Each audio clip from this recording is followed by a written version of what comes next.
बिस्मिल्लाहिर्रहमानिर्रहीम। अस्सलाम वालेकुम। आज की हमारी वीडियो करबला से जुड़े उस किस्से से है जिसको सुनकर हर आंख अश्क बार हो जाती है। बनी नूं इंसान तो क्या, इस जहान फ़ानी की हर चीज़ उस दिन अफसरदा थी। आसमान भी खून के आंसू रोता था। करबला के मैदान में जब इमाम हुसैन रज़ी अल्लाह ताला अन्हु और आपके ख़ानदान का पानी बंद कर दिया गया तो छोटे छोटे बच्चे भी पानी की सदाएं बुलंद करने लगे। तारीख ने लिखा है कि 3 रोज़ आपके ख़ानदान का पानी बंद रखा गया। करबला में हर रोज़ कोई ना कोई जाम शहादत नोश करता। इमाम हुसैन ने जब पानी के लिए सदा लगाई कि है कोई इस गरीब को पानी देने वाला, तो फरिश्ते और जिन्नात हाजिर हो गए और फरमाने लगे, ए हुसैन इब्ने अली, हुक्म करें। लेकिन इमाम इब्ने अली ने कहा कि ये सदा तो सिर्फ इंसानों के लिए थी, मगर अफसोस कि रसूल सल्लल्लाहु अलैहि वसल्लम के नवासे पर उस टाइम गुर्बत में वो लोग हंसने लगे। इतने में एक बच्चा अपने झूले से खुद को गिरा लेता है और हज़रत बीबी रुबाब रज़ी अल्लाह ताला अन्हा इमाम हुसैन को बुलाती हैं। दस्ते मुबारक को जोड़कर कहने लगती हैं कि जब आपने कहा कि कोई गरीब की मदद करने वाला है तो आपके इस नन्हे शहजादे अली असगर ने खुद को झूले से गिरा लिया। इमाम हुसैन अली असगर का माथा मुबारक चूमते हैं और कहते हैं कि उम्मे रुबाब में अली असगर को पानी पिला कर लाता हूँ। इमाम हुसैन अपने 6 माह के बच्चे को करबला के मैदान में लेकर आते हैं और फरमाते हैं कि तुम्हारी जंग रसूल अल्लाह के नवासे से है, लेकिन इस बच्चे से नहीं। 3 दिन से इस बच्चे ने पानी नहीं पिया। दरबार यजीद से आवाज़ आई कि ए हुसैन, पानी तो खुद पीना चाहता है और नाम बच्चे का लेता है। अगर ये बच्चा पानी खुद मांगे तो हम इसे पानी देंगे। इमाम हुसैन ने अली असगर को अपने हाथों में बुलंद किया और कहा कि ए अली असगर, नाना की उम्मत से पानी मांगो। इतना फरमाना ही था कि अली असगर के नन्हे लब बोल उठे और कहा, ए लोगों, मैं तुम्हारे रसूल के गुलशन का एक छोटा सा फूल हूँ। मेरी रगों में तुम्हारे रसूल का खून बहता है। ए लोगों, मैं 3 दिन से प्यासा हूँ। तारीख ने लिखा है कि अली असगर की सदा ऐसी थी कि फौज अशकिया हिलने लगी और बिन सईद और शिमर ने कहीं कहा कि कहीं फौज बगावत पर न उतर आए। सदा लगाई कि ए हरमला, तीर लगाओ।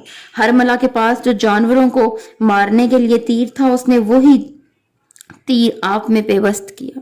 तारीख ने लिखा है कि अली असगर का निशाना बन गया वो तीर। इस तीर की 3 नोकें थी। एक नोक अली असगर की कमर पर और दूसरी नोक अली असगर के बाजू पर और तीसरी नोक अली असगर के कान पर लगी। तीर इतना वजनी था कि अली असगर को चीरता हुआ इमाम हुसैन के बाजू में पेवस्त हो गया। तारीख ने लिखा है कि अली असगर का खून इमाम हुसैन ने अपने हाथों में लगाया। पहले उन्होंने चाहा कि वो ज़मीन के हवाले कर दे तो ज़मीन कांप उठी और उसने कहा कि इस नाहक का खून अगर आप मुझ पर डालेंगे तो मैं ता क़यामत यहाँ सब्ज़ा ना उगा पाऊंगी। तो आपने चाहा कि इस खून को आसमान के हवाले कर दूं। तो आसमान ने कहा कि ए नवासे रसूल, अगर इस नाहक खून को आप हमारे हवाले करेंगे तो ता क़यामत में बारिश ना बरसा सकूंगा। इमाम हुसैन ने अली असगर का खून अपने चेहरे मुबारक पर मला और आसमान की तरफ देख कर कहा कि ऐ अल्लाह, मेरी कुर्बानी को कबूल फरमा। करबला में सबसे ज़्यादा बहारी लाशा शहजादे अली असगर का था, जिसे इमाम हुसैन का सब्र ही उठा सकता था। जब वो इन्हें खेमे में लेकर आए तो उम्मे रुबाब बोली, ए मौला, क्या मेरे बच्चे ने पानी पिया? तो इमाम हुसैन ने अली असगर को अपने बाजुओं से हटाया। जैसे ही बीबी रुबाब ने देखा तो रोकर अर्ज करने लगी कि ए मौला हुसैन, क्या जिसने मेरे बच्चे को शहीद किया उसकी कोई औलाद न थी? इमाम हुसैन ने फरमाया, सब्र करो, अल्लाह की मर्जी इसी में है कि हम सब्र करें। हर जुल्म सह कर हमने सब्र करना है और इसी से हमारा दीन बसेगा। आओ अली असगर की कब्र बनाते हैं। अपने खैमे के पीछे उन्होंने अली असगर की कब्र को बनाया और करबला की तपती धूप और तपती मिट्टी में अपने 6 माह के बच्चे को कब्र के हवाले कर दिया। 10 मुहर्रम के दिन जब आपके तन सर से जुदा किए गए तो करबला के तमाम शुहादा के सर तन से जुदा करने के बाद नेज़ों पर चढ़ाए गए और उमर बिन साद ने कहा कि देखो, कोई सर रह तो नहीं गया। किसी जालिम की सदा आई, एक सर रह गया है। हुसैन एक 6 माह के बच्चे को लेकर आए थे जिसे हमने शहीद किया, इसका सर नहीं मिला। تو شمر نے کہا کہ ڈھونڈو، زمین کے چپے چپے پر نیزے مارو اور اس کا دھڑ ڈھونڈ کر لاؤ۔ نیزے مارتے مارتے ایک نیزہ علی اصغر کی قبر مبارک پر جا لگا اور آپ کا جسم مبارک اس نیزے سے لگ کر باہر آ گئے۔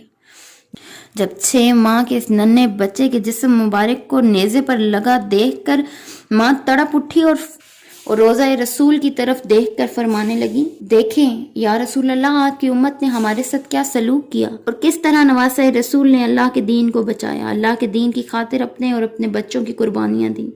اللہ ہمیں ہمارے دین پر چلنے کی توفیق عطا فرمائے، آمین ثم آمین۔